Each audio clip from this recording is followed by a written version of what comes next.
Hello, Alan Hackler from Bay Maples, and we're out here in Los Gatos, California. We're about halfway through one of our current installations.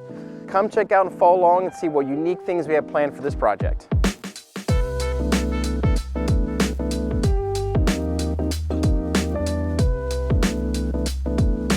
So one of the goals the homeowners had was to sort of reimagine the front walkway going up to the house. One of the first problems was they were trying to eliminate a step that they had that was right before the front door. They wanted to have a nice smooth transition from the sidewalk to the door opening. And they also wanted to find a way to get rid of the old kind of outdated concrete and kind of reimagine things, all while being kind of sustainable, not having to bring in too many new materials.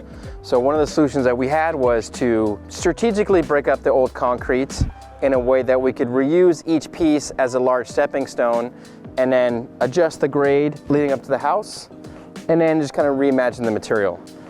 So we relayed these really fantastic large format pieces of concrete to cut down on the waste so we're not hauling so many things away, and also cut down on bringing a bunch of new material in. So another one of the goals of the project, as with many of our projects, is to find some creative solutions to manage the stormwater, keep water on site, and cut down on the amount of water being brought in from the municipal supply. So what we've done here is we've created this stormwater swale, and this is designed to sort of catch and retain the water and allow it to slowly percolate into the soil. We have diverted the downspouts on either side of the doorway and on the far corner. And these downspouts come underground, and then there's an outlet here at the very top of our swale. And so during a heavy rain event, the water will come into the downspouts, come underground, and then all outlet at this main point right here, allowing the water to slowly percolate into our stormwater swale. And we use one of our large concrete pieces to create this kind of fun stepping bridge going over the swale for just some fun aesthetic value, to kind of allow the homeowner and visitors to the garden to sort of have some fun interaction with the space and just give some cool visual interest.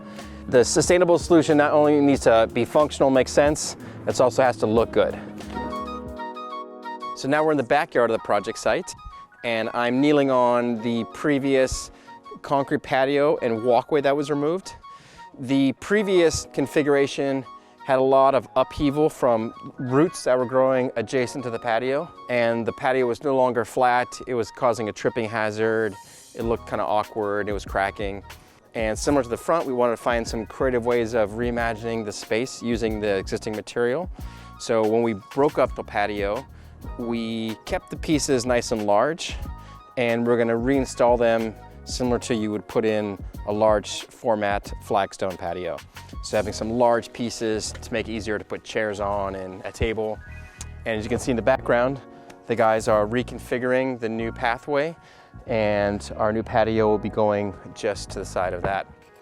So after we removed the concrete during the demo phase of the project, we then went and put in our drain lines from the gutters to allow us to find a more strategic place for all the stormwater to outlet in the garden. And before we put in our base rock for the patio, we put in some piping, which will collect water from the I believe four different gutters. And all those pipes come in and converge into one location right here. And this will be the beginning of the swale that we install to then manage and direct the water to this section of the garden, keeping away from the house, keeping away from their foundation, allowing the plants to now benefit from that water versus it becoming a problem and hazard to the homeowners. You may notice that white pipe that's sticking up in the center of the future patio, and what that will be is a floor drain that will collect those standing water in the center of the concrete patio, which is then teed off and connected to this line that's already going from the house. So all that water will then come out to the same point and keeping our patio nice and dry, alleviating any standing water, keep it away from the foundation. His crew is just fabulous. They're all great to work with.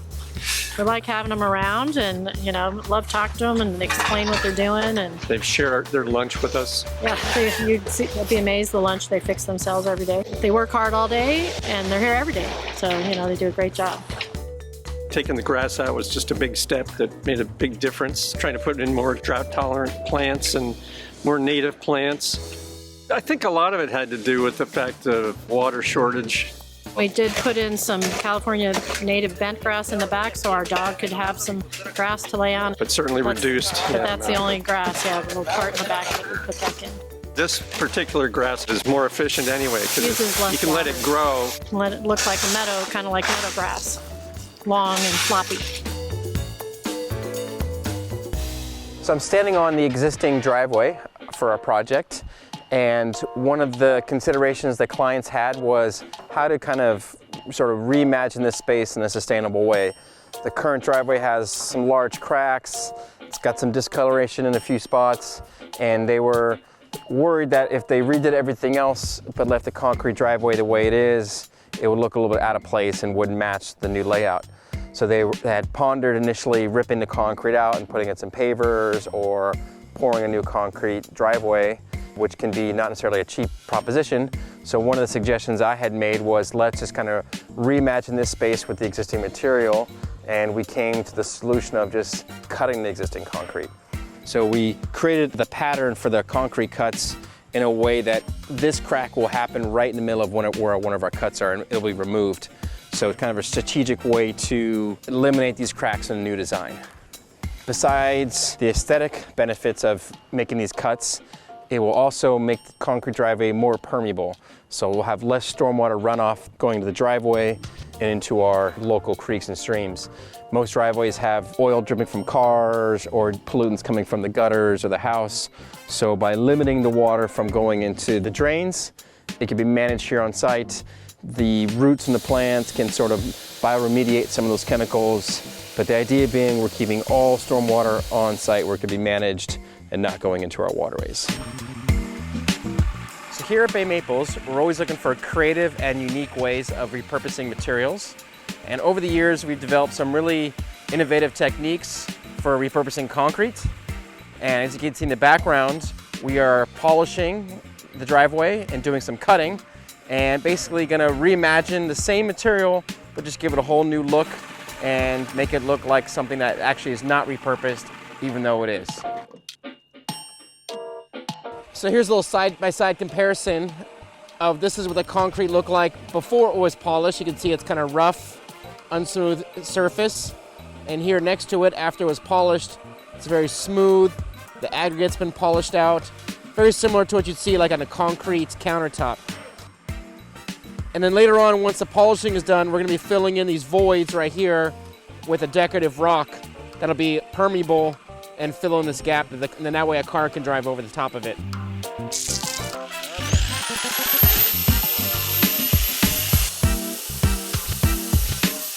So the big day has arrived. We are ready to spread our gravel and epoxy mix into the sections of concrete that we previously cut.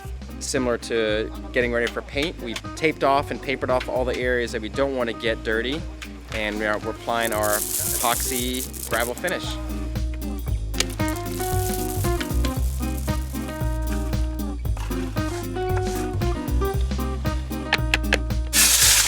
It might look like we're drying some fruit out here, but we're actually trying to clean the gravel.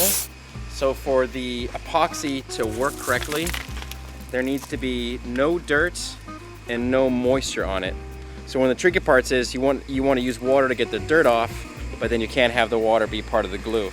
So we first kind of wash it on our screen, and we then let it dry to then get the moisture off. And that leaves us with a very nice, dust-free, water-free gravel mixture, which we then put into our wheelbarrow, and then we'll mix with the epoxy and gravel before we spread it. So I guess the best way to describe what we're doing is basically like making Rice Krispie treats. Really similar process is we're just adding our epoxy glue, mixing it in with the pebbles so it gets coated on all sides of it, and that's what's going to allow them to glue together.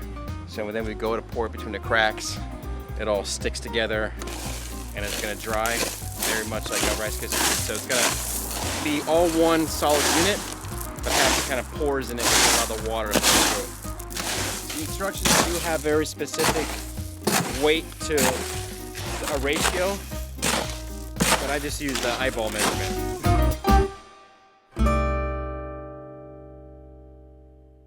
So here we are on a nice rainy morning, and we are observing to see how our recently installed stormwater retention strategies are working. Our goal was to keep the water away from the house and direct the water towards the plants. And our storm drains and our gutter right here are collecting the water just as planned.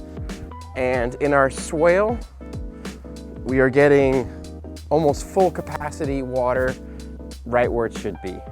And all of our wetland plants are able to withstand some of this flooding. And over the next day or so, the water will slowly seep and percolate into the ground and it'll feed all these plants all around the swale area. So we're avoiding having this water near the house and instead feed the root zone and help the sort of aquifer right here on site replenish itself and keeping the water out of local creeks and streams. So here it is, the completed driveway, and we are testing to see how it's working during a rain event, and things are working quite well. The water is intended to come down here, flow into these cuts that we've made, and then direct towards the garden. And it's actually working quite well, and in some respects almost too well, because it's pooling here at the bottom of the garden, which is okay, as long as it's not going into the street, which is our intended goal, to keep it here in the garden, where it can percolate into the soil, be uptaken by the roots of the plants. So in the future, what we may do is excavate this a little bit more, giving the water a little bit more space. But this is definitely proof of concept that our goal of keeping the water on site is working as planned. So here we are in our front yard. I'm standing next to another full swale, which is collecting water off the 3 gutters in the front of the house. And we have a beautiful example of how you can successfully manage your stormwater in a very simple, passive way. And now we're able to recharge our aquifers and allow these plants to thrive and fill in and have a beautiful front yard garden.